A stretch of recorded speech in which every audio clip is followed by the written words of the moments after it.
I do a lot of what people think of as self-care. Like I am a yoga teacher. I do the yoga. I do the meditation. I get massages every month. But if that was enough, then I wouldn't have gotten burned out, 6 months after starting my first big girl job.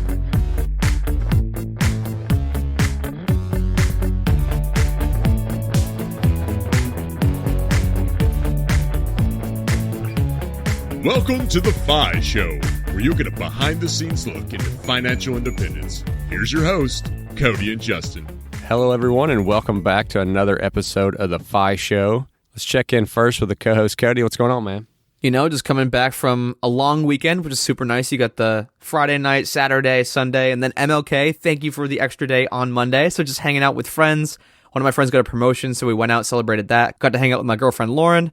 How about you, man? I also did my best to enjoy the MLK weekend. We had some snow coming on Saturday, so went up to the slopes and did some skiing on Sunday. I have the Epic Pass, which is gets you into a bunch of different mountains, and my goal is to hit all of the mountains in the Northeast that are on the pass. And then also on Monday, several of the zoos were open for free. So, get out there and see the animals, the ones that would come out and play at close to 0-degree temperatures, but it was still a good time. And which this was the second awesome weekend I had in a row. But before we get into that, take a pause for our sponsors. One of the best ways to protect your family is with term life insurance. Even though we don't like to think about it, it's important to have financial protection in case the unexpected happens. Bestow is an awesome and reputable life insurance partner of ours that makes this process simple and easy. They use data to remove doctor visits and paperwork involved with the traditional life insurance process. And you can apply from anywhere in just minutes. You don't have to jump through a bunch of hoops to determine your eligibility. You'll receive an approval response right away. It literally took me less than 1 minute to get my estimated quote, and you can go do the same. Get your free and convenient quote by visiting thefishow.com/bestow. That's thefishow.com/bestow. BESTOW. Bestow. Life insurance made easy. And that awesome weekend Justin was talking about last weekend was when we were at CampFI, and we just had an amazing time. Justin and I got to speak, but we also, more importantly, got to meet with the 58 other individuals who just have the most incredible stories that you don't hear every single day. And so an interesting thing that we did, Justin and I wanted to have a different type of episode. We invited what we called the draggies. These are people that were at CampFI, but only because a friend or a spouse or a family member told them, hey, you should come to this thing. And so they did. So we had a couple of draggies on, and we also had Steven, the founder of CampFI, talk about the genesis of the camp, how the camps have evolved, and what he gets out of every camp. But I don't want to give away the whole show. Take it away, CampFI. It's still pretty early into the study right now, so I have more questions than insights. I haven't analyzed all my data, so as any good researcher, I can't give findings until I know for sure what they are. But the inspiration for the study was based on reading an interview with Vicki Robbins in a Money Magazine article that related to my research.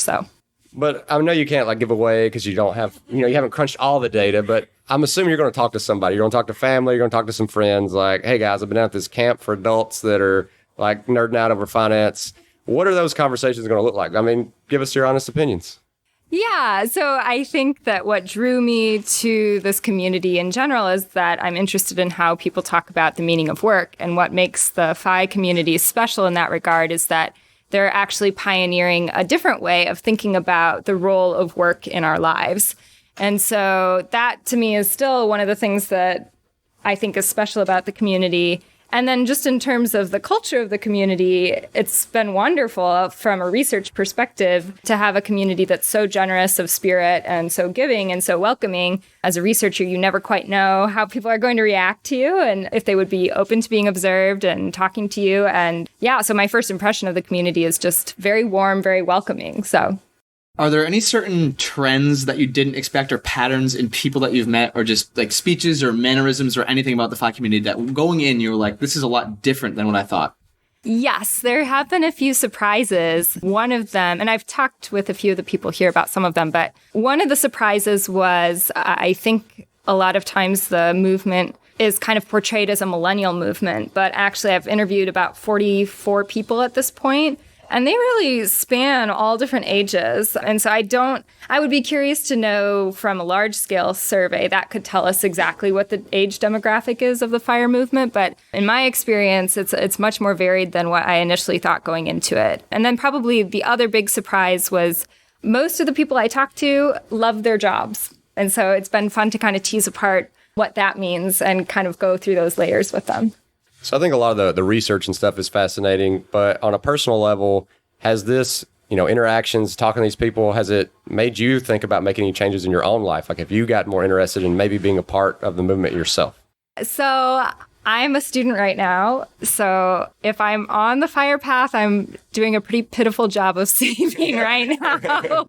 So I have a 0% savings rate, full disclosure. But I've always been frugal. I know I talked with some of you that my dad, when I was growing up, kind of instilled in us the value of frugality. And he had to self-teach investing. He came from a really big family, grew up in a lot of poverty. And so a lot of the concepts of the FIRE movement are kind of ring a distant bell from things that he would tell me when I was younger. And I've always believed in saving more than what people say that you should save. So those practices, I think, are always going to be with me. Whether or not I'm going to be out there churning credit cards and travel hacking, I don't know for sure, but yeah.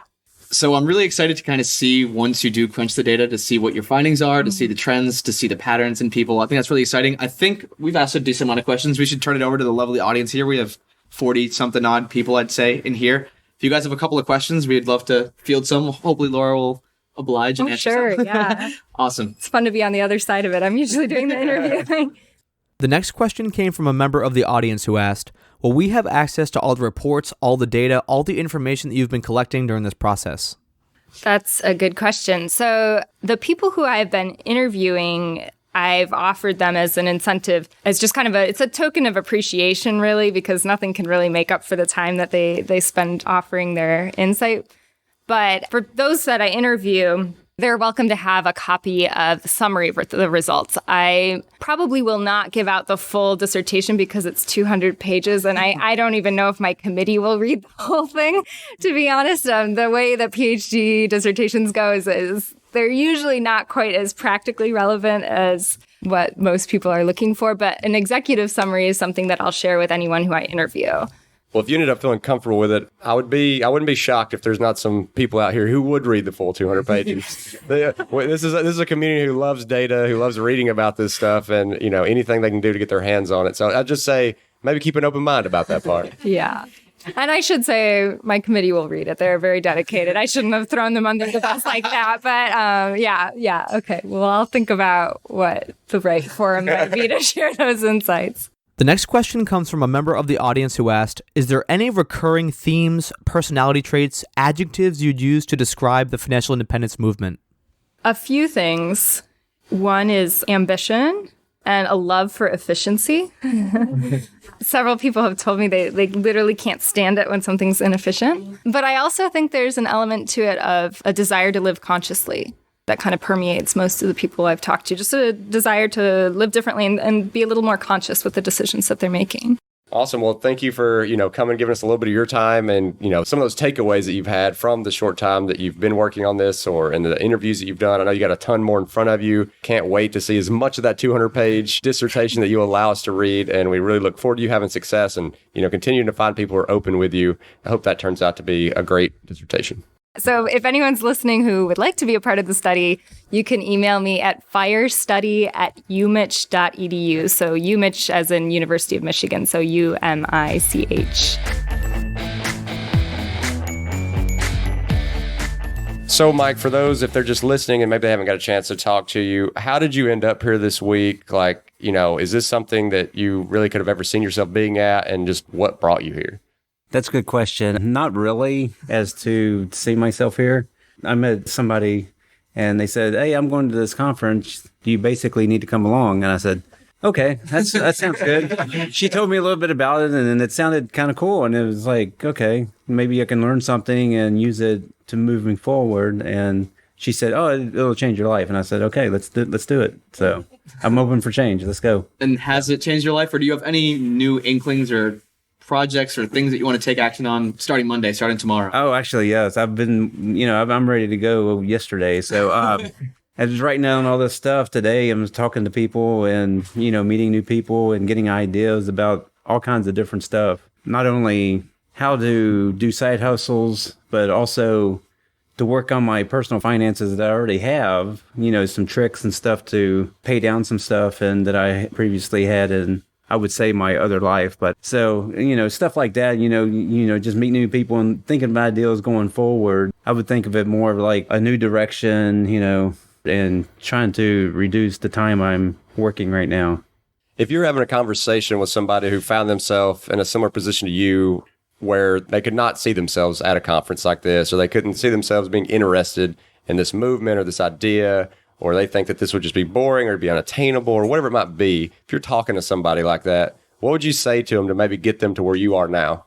That's a great question, because I was actually thinking about that just a few minutes ago, thinking about people that I want to go back and tell that I know about this, especially family members. I was thinking about my daughter that's just coming out of, she's just finishing up college, and she's taking a gap year right now from college, but then she, hopefully she'll go back. Maybe she won't. But right now that doesn't seem that important because there's other opportunities that she could do because she's so smart and personable and all that stuff. So talking to people, I've gotten ideas about her. So I would definitely go back and tell others, just tell them about the movement and just give them some basics and see if they have any questions and try to answer the questions and tell them to come on out just to see what it's all about. Absolutely. So if there was one moment in time or one point this weekend where you're like, it was an aha moment, or just like you discovered that one thing. I know Stephen had talked about he wanted that one thing. Do you have a moment you can point to, or a conversation or a talk or just anything that happened this weekend that was like just so groundbreaking for you? There's been a few of those, but one that I would point out would be, I've always wanted to get my real estate license. And then people in real estate here, and they said, hey, yeah, this is how easy it is. And I never did think about how easy it was. Then that translated into the next day, I was talking to somebody that wanted property management for their rentals that they have now, and hearing all the horror stories about bad property management companies or whatever that come along, and that gave me another insight to saying, maybe I can parlay that once I get my real estate license to go back in to be a good property management person. So we'll see how that goes in the next year or so. The next question comes from an audience member who asks, did you know anything about the FI movement before you came to CampFI? No, I did not know anything about the FI movement before I was invited to the camp. But once I got invited, I listened to some podcasts and did a little bit of research, but not very much. But coming here is like totally opened my mind to everything. And I'm going to go back and do a lot more research and a lot more reading from here on out for sure. Because there's a lot of terminology that I don't know about, that I don't recognize them, but I want to learn a lot more about it. The next question comes from an audience member who asks, when you first got introduced to the financial independence movement and this CampFI thing, were you skeptical at all that this was going to be some kind of MLM or get-rich-quick scheme?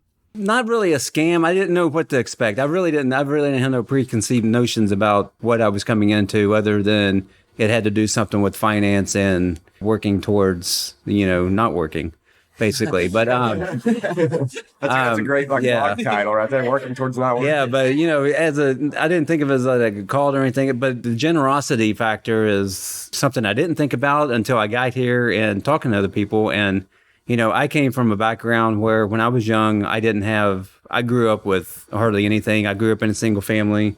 My mom raised me, sort of like his story was, didn't have very much, but I was always taught being kind of frugal. But then I was married and my wife wasn't like that. So there was always a big tension between that. And then after, we were together 25 years, then we got divorced. So I'm trying to go back to that. And this is a great opportunity to learn, get back into those habits that was established a long time ago. Well, Mike, thank you for coming on and being so honest with us and open. And I think it's so cool to see somebody who really had no idea what to expect. And it's also refreshing to hear somebody who hears about it and is like, whatever, we'll give it a shot. Because I think a lot of people would hear that and get a little intimidated or scared or think it's weird and just never come. So I think it says a lot about you that you're willing to kind of step out there and give it a shot, and appreciate you coming on and letting us ask you a few questions. Oh, thank you. I appreciate your time. All right, Rupal, it is a pleasure to have you here. I know you're a physician, and in your intro, you mentioned how a reason why you wanted to come to this camp was because physicians tend to make a lot of money, but a lot of them spend all that money or they don't save, and you want to be able to educate your fellow physicians, if I remember correctly. Correct. Yeah. Do you feel like you're better equipped this weekend, and could you talk about some of the things that you've learned from coming to the CampFI? So I think one of the really useful things to think about when we're talking about all these things that really was emphasized a lot was, why are we even doing this? Like, why do we care?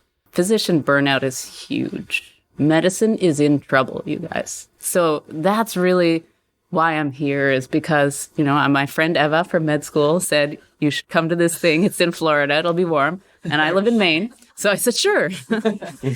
So I really do think that now I know, like, you forced us to ask the hard questions. What are your values? Are you living a life that's in line with those values?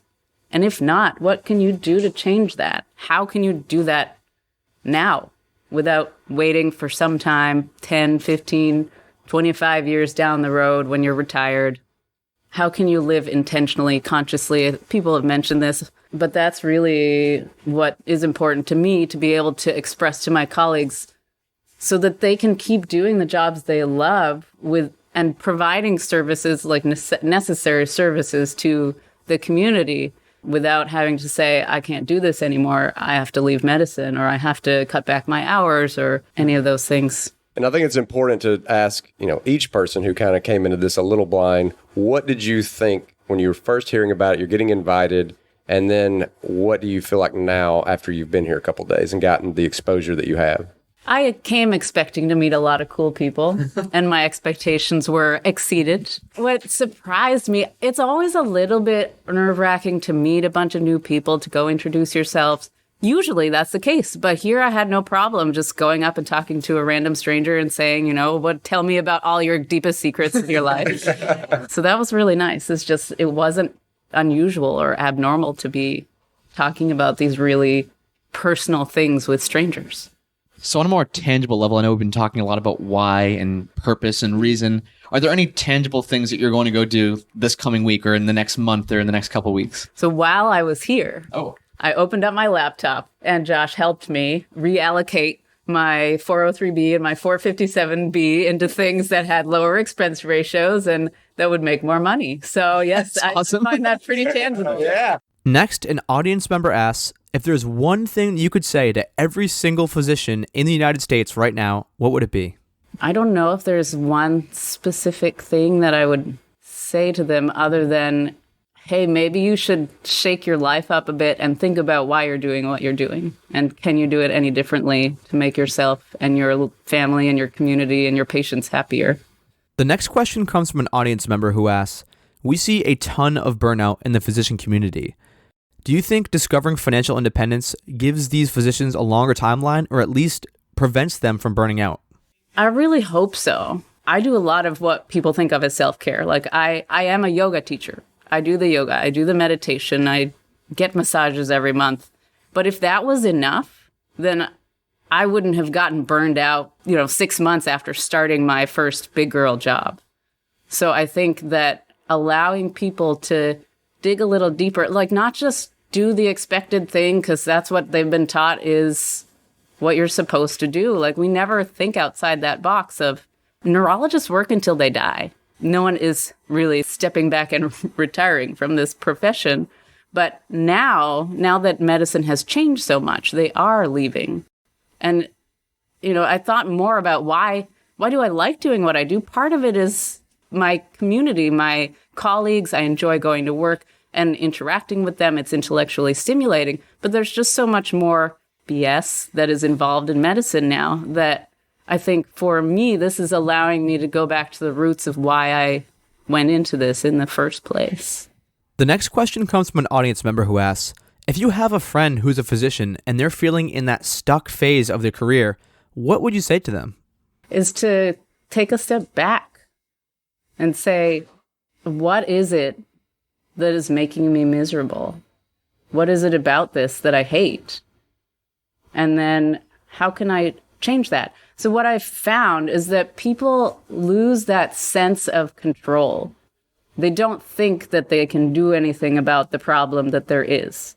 But you have more control than you think you do. And you really can make little changes that will vastly improve the quality of your life.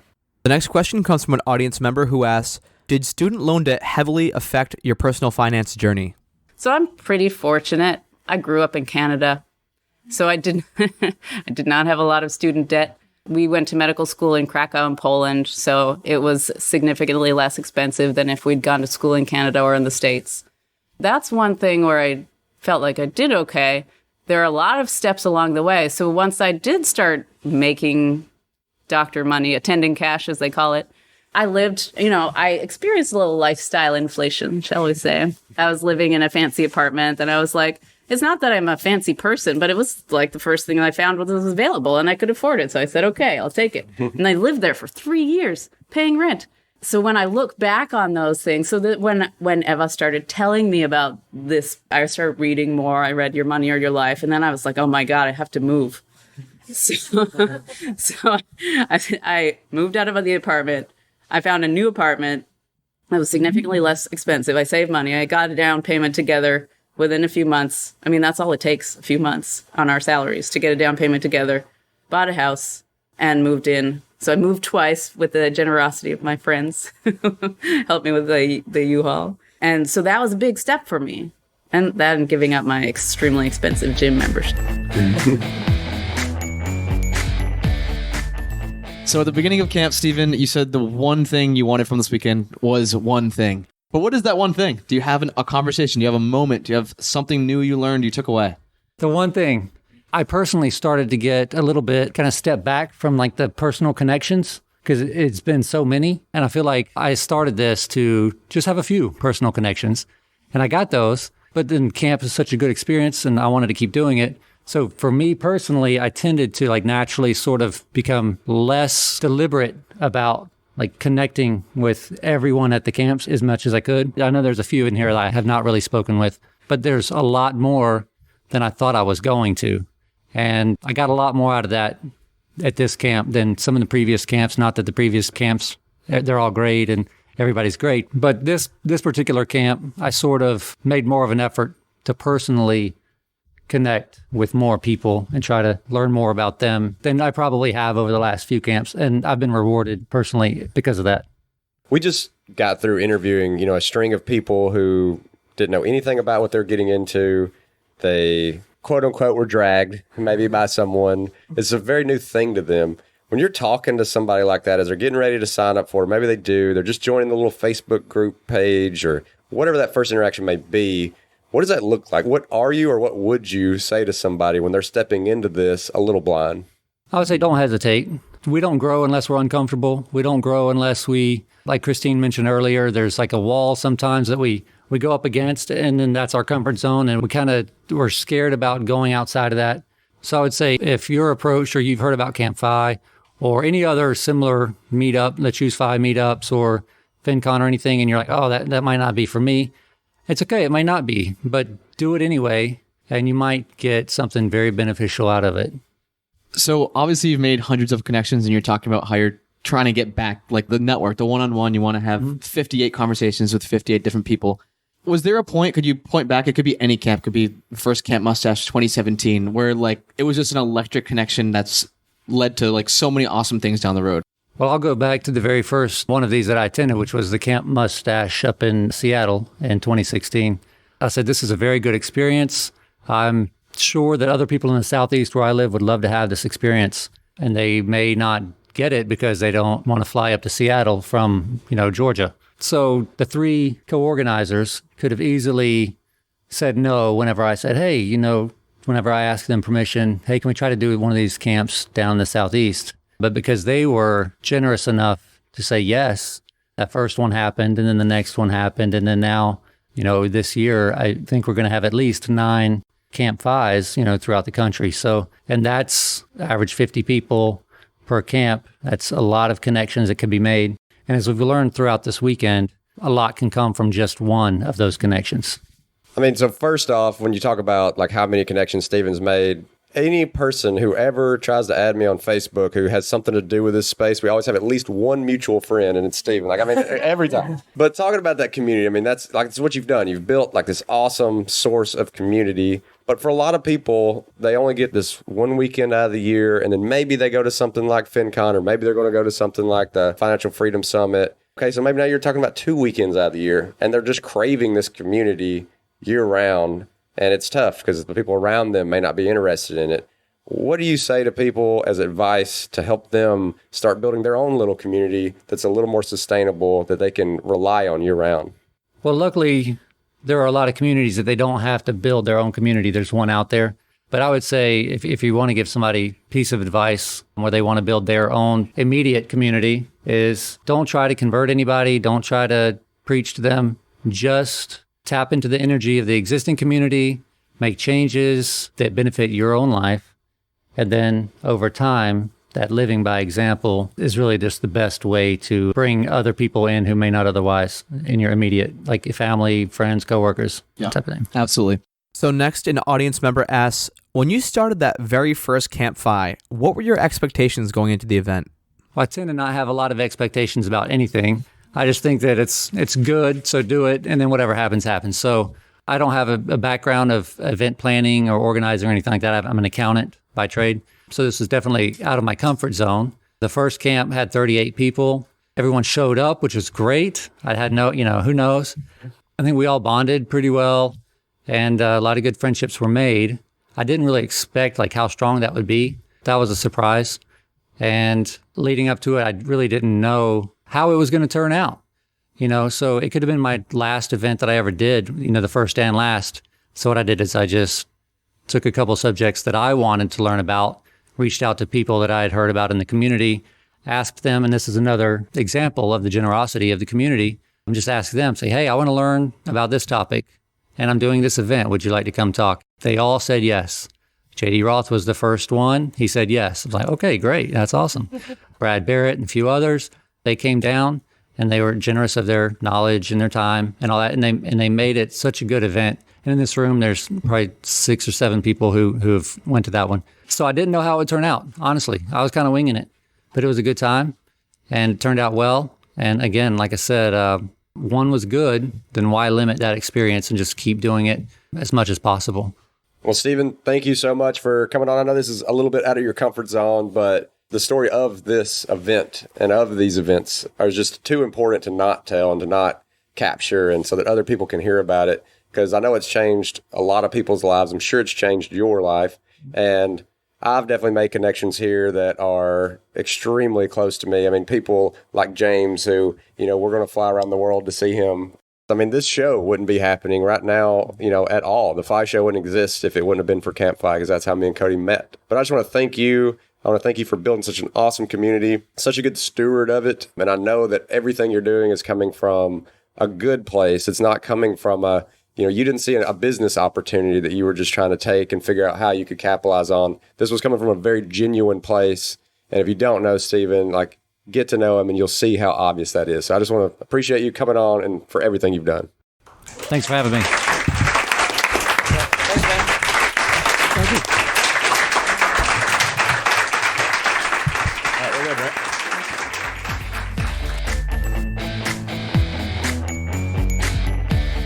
Justin, gotta say, I love these off format, I'll call them, episodes. They're a little bit different than the episodes we're typically used to airing where we just have a guest. But it was super interesting and awesome to hear these people who, they may have known a little bit about the financial independence movement. They may have listened to a couple of podcasts, read a couple of blog posts.